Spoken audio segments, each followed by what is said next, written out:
বন্ধুরা, বৃহস্পতিবার তুলসী তলায় গোপনে রেখে দিন এই পুটুলিটি।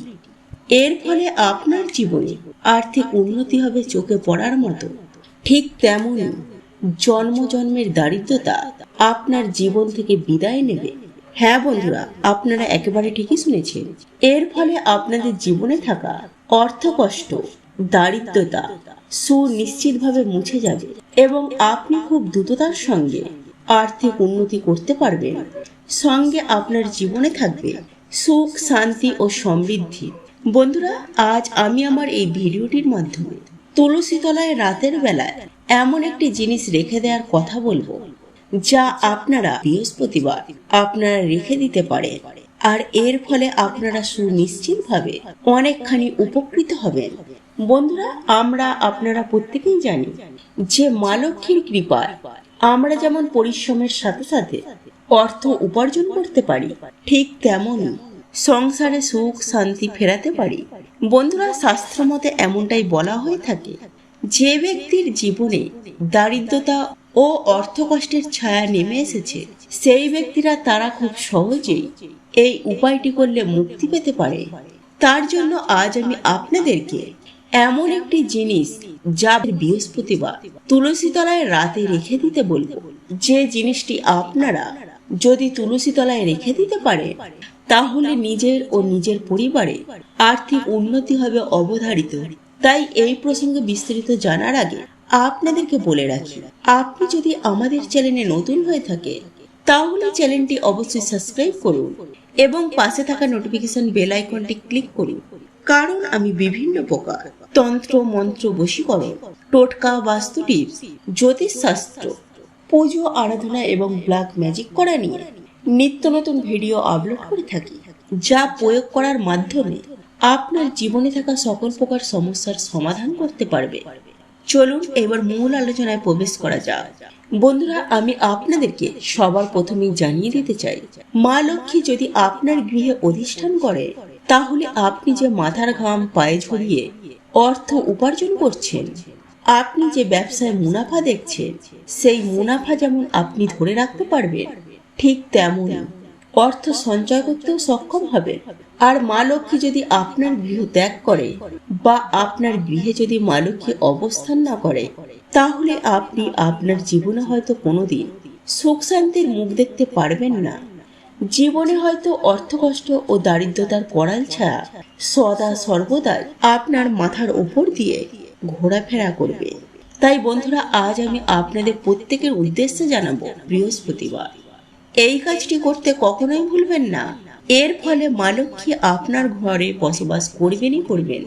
বন্ধুরা, আপনারা প্রত্যেকেই জানি যে মা লক্ষ্মীর আরো এক রূপ হলো এই তুলসী মাতা। এই তুলসী মাতা ও তুলসী গাছ প্রত্যেকটি বাড়িতেই আছে, কিন্তু এই তুলসী গাছ বাড়ির যেখানে সেখানে লাগালেই হয় না।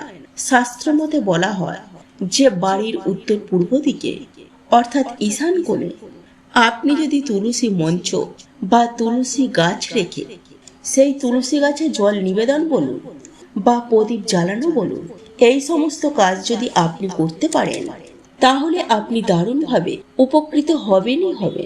আর আজ আমি আপনাদেরকে যে কাজটি করার কথা বলবো, সেই কাজটি মনে বিশ্বাস ও ভক্তি শ্রদ্ধা সহকারে ও আন্তরিকতার সঙ্গে আপনাকে কিন্তু করতে হবে। তবেই কিন্তু আপনারা এই উপায় বা ক্রিয়াটি থেকে আপনারা সুফল নিশ্চিতভাবে পাবেন। বন্ধুরা, এই উপায় বা ক্রিয়াটি করার জন্য আপনাকে কিছু সামগ্রী নিতে হবে। আর তা হলো যেমন একটি 1 টাকার কয়েন। হ্যাঁ বন্ধুরা, আপনারা একেবারে ঠিকই শুনেছেন, একটি ধাতব কয়েন আপনাকে নিতে হবে এবং একই সাথে আপনাকে নিতে হবে ছোট্ট একটি হলুদের গাঁট এবং সেই সঙ্গে নিতে হবে একটি লক্ষ্মী কড়ি। এই 3টি জিনিস সহকারে আপনাকে এই উপায় বা ক্রিয়াটি করতে হবে। এরপর আপনাদেরকে যেটি করতে হবে, বৃহস্পতিবার দিন আপনারা সকাল সকাল ঘুম থেকে উঠে স্নান করে শুদ্ধ বস্ত্র পরিধান করে যেভাবে মা লক্ষ্মীর পুজো আরাধনা করেন, ঠিক সেভাবেই মা লক্ষ্মীর পুজো আরাধনা করবেন। তুলসী তলায় বাড়ির চৌকাঠে, ঠাকুর তলায় ঠাকুর ঘরে একই সাথে মা লক্ষ্মীর পদচিহ্ন অতি অবশ্যই অঙ্কন করবেন। এরপর আপনার প্রধান কাজ হচ্ছে রাতে, হ্যাঁ বন্ধুরা, রাত সন্ধ্যায় যখন সন্ধ্যা দেবে, সন্ধ্যা দেওয়ার পর আপনারা আবারও মা লক্ষ্মীর পুজো আরাধনা করতে বসবেন। একই সাথে মা লক্ষ্মীর পাঁচালিও পাঠ করবেন। ঠিক, এবং মা লক্ষ্মীকে আহ্বান জানিয়ে মা লক্ষ্মীর পাঁচালিও একই সাথে পাঠ করবেন। আর বন্ধুরা, পুজো শুরু করার আগে আপনি যে তিনটে জিনিস নিয়েছিলেন, অর্থাৎ একটি 1 টাকার কয়েন, হলুদের গাঁট এবং লক্ষ্মী কড়ি, এই তিনটি জিনিস যে আগে থেকে নিয়েছিলেন, ওই তিনটি জিনিস মা লক্ষ্মীর চরণে অর্পণ করবে এবং অতি অবশ্যই মা লক্ষ্মীর যে কোনো একটি মন্ত্র অতি অবশ্যই জপ করবেন। এবং একই সাথে আপনাদেরকে জানিয়ে রাখি যে মা লক্ষ্মীর সামনে একটি গাওয়া ঘিয়ের প্রদীপ জ্বালাতে হবে।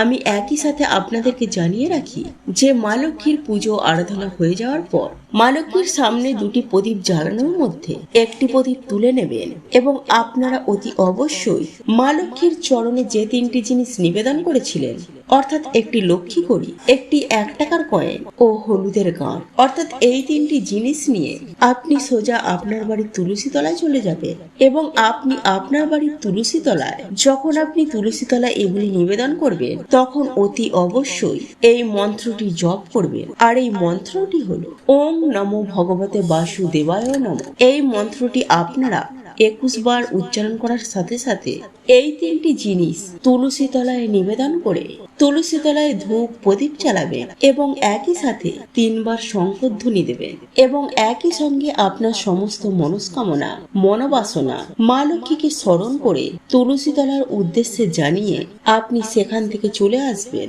তবে এক্ষেত্রে আমি আপনাদেরকে একটি বিষয় অতি অবশ্যই সতর্ক থাকতে হবে, আর তা হলো এই সন্ধ্যার পর আপনারা যখন এই উপায় বা ক্রিয়াটি করবেন, কোনোভাবে কোনো পরিস্থিতিতে তুলসী গাছে কিন্তু স্পর্শ করবেন না।